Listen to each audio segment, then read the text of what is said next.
கிளிநொச்சியில் சீருடையுடன் மனிதேச்சம் கண்டுபிடிப்பு. மஹிந்த கோட்டாபய போல் ரணிலும் தமிழர்களின் எதிரி, லக்ஷ்மன் கிரியல்ல சாடல். சீனாவுக்கு எதிரான இந்தியாவின் அடுத்த கட்ட நகர்வு, ராணுவத்தில் இணைக்கப்பட்டு அதிபயங்கர ஆயுதம்.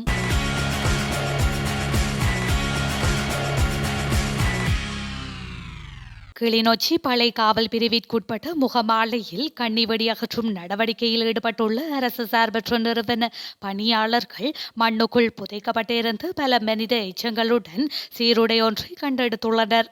குறித்த சம்பவம் நேற்று முன்தினம் இடம்பெற்றுள்ளதாக தெரிவிக்கப்படுகின்றது.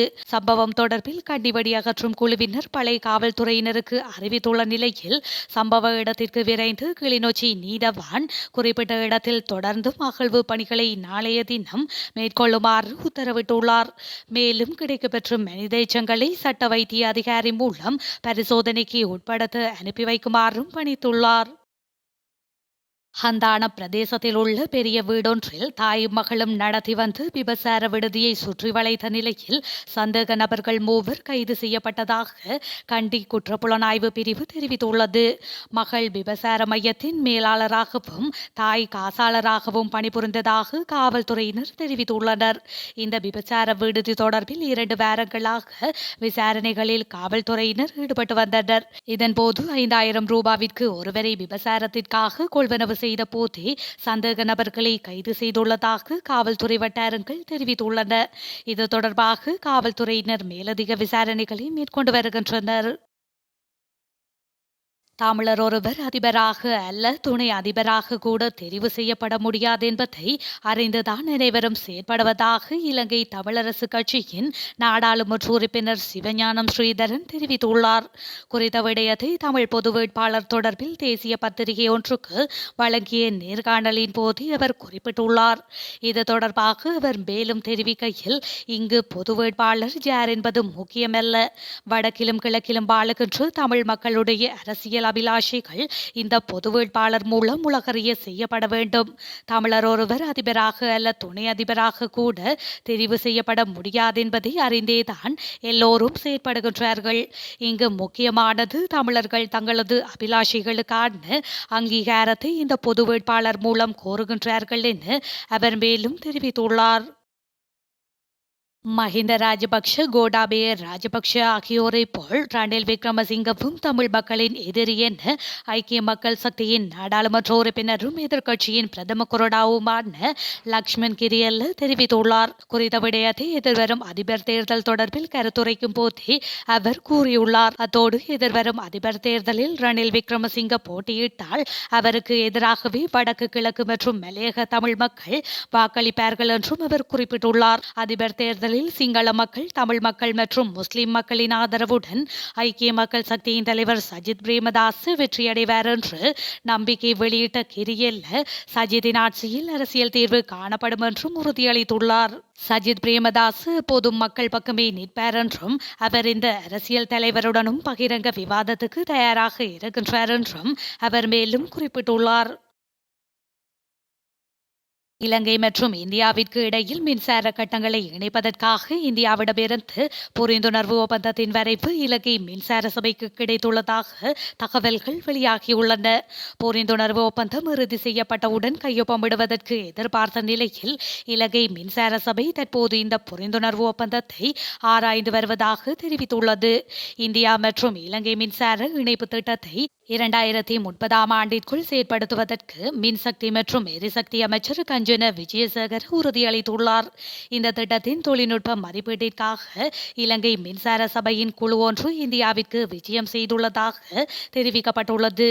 மேலும் இதன்போது 2 நாடுகளுக்கு இடையில் மின்சார கட்டத்தை இணைக்க நீருக்கடியிலான கேபிளை பயன்படுத்துவதற்கான விருப்பத்திற்கு 2 நாடுகளும் ஒப்புக்கொண்டுள்ளமை குறிப்பிடத்தக்கது.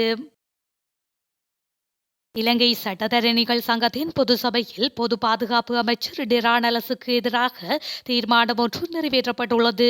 குற்றவாளிகளை ஒழிப்பது பாவமில்லை என புதிதாக நியமிக்கப்பட்ட போலீஸ் ஆட்சேர்ப்பாளர்களிடம் அவர் கூறியதை கண்டித்து இந்த தீர்மானம் நிறைவேற்றப்பட்டுள்ளது.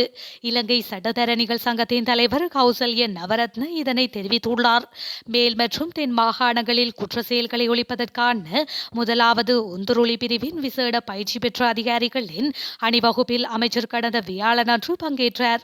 இதன்போது கொலைகள், போதைப்பொருள் விற்பனை மற்றும் போதைப்பொருள் கடத்தல் போன்றவற்றில் ஈடுபடுபவர்களை ஒழிப்பது பாவமல்ல என்று அமைச்சர் அதிகாரிகளிடம் கூறியுள்ளார். இந்த நிலையில் அமைச்சர் பதவி விலகாவிட்டால் பொது பாதுகாப்பு அமைச்சு பதவியிலிருந்து அவரை நீக்க ஜனாதிபதி நடவடிக்கை எடுக்க வேண்டும் சட்டத்தரணிகள் சங்கம் தீர்மானித்துள்ளதாக நவரத்ன கூறியுள்ளார். ஜனாதிபதியும் அமைச்சர் பதவியிலிருந்து அவரை நீக்கப்படாவிட்டால் உள்ளூர் மற்றும் சர்வதேச சட்ட நடவடிக்கைகளை மேற்கொள்ள உள்ளதாக சட்டத்தரணிகள் சங்க தலைவர் மேலும் தெரிவித்துள்ளார்.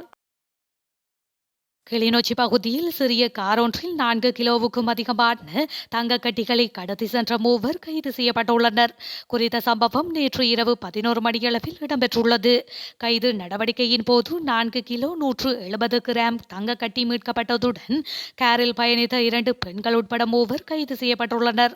யாழ்ப்பாணத்திலிருந்து A9 வழியாக வவுனியாவுக்கு குறித்த காரொன்றில் மேற்படி எடையுடைய தங்கம் கடத்தப்படுவது தொடர்பாக ராணுவ புலனாய்வு பிரிவுக்கு ரகசிய தகவல் கிடைத்துள்ளது. இதன் அடிப்படையில் உடனடியாக விசேட அதிரடிப்படையினருக்கு தகவல் வழங்கப்பட்டதை அடுத்து கிளிநொச்சி கந்தசாமி ஆலயத்திற்கு அண்மித்த பகுதியில் வைத்து வாகனத்தை சோதனையிட்டு விசேட அதிரடிப்படையினர் குறித்த தங்கத்தை மீட்டதுடன் சந்தேகத்தின் பெயரில் காரில் பயணித்த 2 பெண்கள் உட்பட மூவரை கைது செய்துள்ளனர். 2019ஆம் ஆண்டு ஜனாதிபதி தேர்தலில் முன்னாள் ஜனாதிபதி கோட்டாபய ராஜபக்ஷவை ஆட்சிக்கு கொண்டு வருவதற்கு வெளிநாட்டு இலங்கையர்கள் முக்கிய பங்காற்றியதாக தேசிய மக்கள் சக்தியின் தலைவர் அனுரகுமார திசாநாயக்க தெரிவித்துள்ளார். இந்த நிலையில் இந்த முறை ஜனாதிபதி தேர்தலில் வெளிநாடுகளில் உள்ள இலங்கையர்களின் பிரதான தெரிவாக தேசிய மக்கள் சக்தி இருப்பதாக அவர் மேலும் குறிப்பிட்டுள்ளார். அருணாச்சல பிரதேச எல்லைகளில் சீனா அதிக அளவு படைகளை குவித்துள்ள நிலையில் இந்தியாவானது அதிரடி தீர்மானம் ஒன்றை எடுத்துள்ளது. இந்திய ராணுவத்தால் உருவாக்கப்பட்ட அதிசக்தி வாய்ந்த ரேம்பேஜ் என்ற ஏவுகணையை தனது விமானப்படைகளிலும் கடற்படைகளிலும் இந்தியா இணைத்துள்ளது. குறித்த ஏவுகணையானது 250 கிலோமீட்டர் தொலைவில் இருக்கும் இலக்கை கூட துல்லியமாக தாக்கக்கூடிய திறன் கொண்டது. அத்தோடு இது ஒலியை விடவும் 2 மடங்கு வேகத்தில் பயணித்து இலக்கை தாக்கும் எனவும் கூறப்படுகின்றது. புதிதாக சேர்க்கப்பட்ட இந்த ஏவுகணையினால் இந்திய விமானப்படை மற்றும் கடற்படையின் திறன் மேலும் அதிகரிக்கும் என்று அந்த நாட்டு ராணுவம் தெரிவித்துள்ளது. இந்த நிலையில் ரேம்பேஜ் ஏவுகணை சுகோய் 30, MKI மற்றும் MiG-29 ஆகிய போர் விமானங்களில் பயன்படுத்தப்பட உள்ளதாக தெரிவிக்கப்படுகின்றது.